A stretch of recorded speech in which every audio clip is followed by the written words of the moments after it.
ከድህነት የበለጠ ከባዱ ፈተና ሀብታምነት እኮ ነው በሐቂቃ ደሃ ሰው በሶብርና በሹክር ነው የሚፈተነው ሀብታሙ ግን በመጣችው ገንዘብ ልክ ከየት እንዳመጣት ወዴት እንደወሰዳት ሁሉ ከተመረመረ በኋላ ነው ከምርመራ ውጤት በኋላ ነው ወደ ጀነትም ወደ ጀሃነም የሚታዘዘው 500 ዓመት ቀድመው ድሃዎችን ወደ ጀነት ይገባሉ የተባሉት ስለዚህ በትልልቅ በ40 ሚሊዮን በ35 ሚሊዮን መኪና ገዝተው ውሃ እየረጩብህ የሚሄዱትን ሰዎች ቀና ብለህ ታይና ውሃ መረጨትህን አስታውሰህ አቦ ይሄ የሚያም ልዩነት የለውም إنا خلقنا الإنسان من نطفة أمشاج نبتليه فجعلناه سميعا بصيرا أمي سما درجوا له أمي ما درجوا له على الله ألم نجعل له عينين ولسانا وشفتين وهديناه النجدين ندي حالا ركم ندي بلو الله ندي تيكو يهنن يا درقال إنا أنيا هديناه السبيل من قدن مرانا على الله ትልቁ የዱንያ ስጦታ አላህ ከሚሰጥህ ስጦታዎች መካከል فجعلناه سميعا بصيرا انت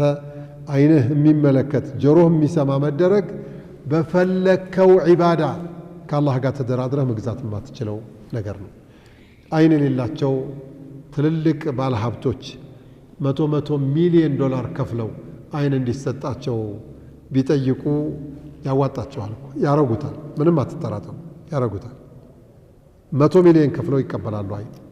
ላኪን ያንተ አይን በነፃ ነው 60 ዓመት ይሰራል ትንሽ ደከም እንኳን ካለ መነጽር አለ እሱን ትጠቀማለህ ትንሽ ደከም ካለ ቁጥሩን ትጨምራለህ እንጂ እስከ መጨረሻው ድረስ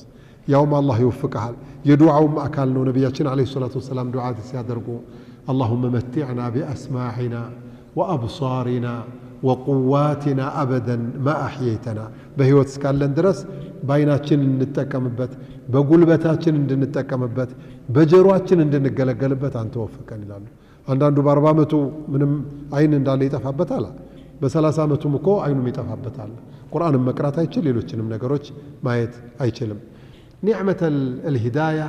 ونعمة العين والبصر من أكبر وأعظم النعم ነው ከተልልቅ የአላህ Subhanahu Wa Ta'ala ስጦታዎች መካከል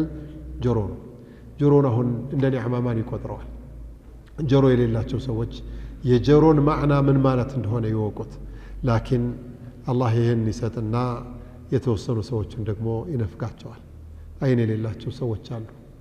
አይነ በሲር ይሏቸዋል ይሄ ላይ ቢዘጋም ውስጣቸው ያያል ኢማን አላቸውና ተቅዋ አላቸውና አላህን ያወቁበት አላህን ያዩበት በውስጣቸው ያዩበት መኖሩን ያመኑበት እይታ ፍጥጥ ብሎ አጅነቢ ጋራ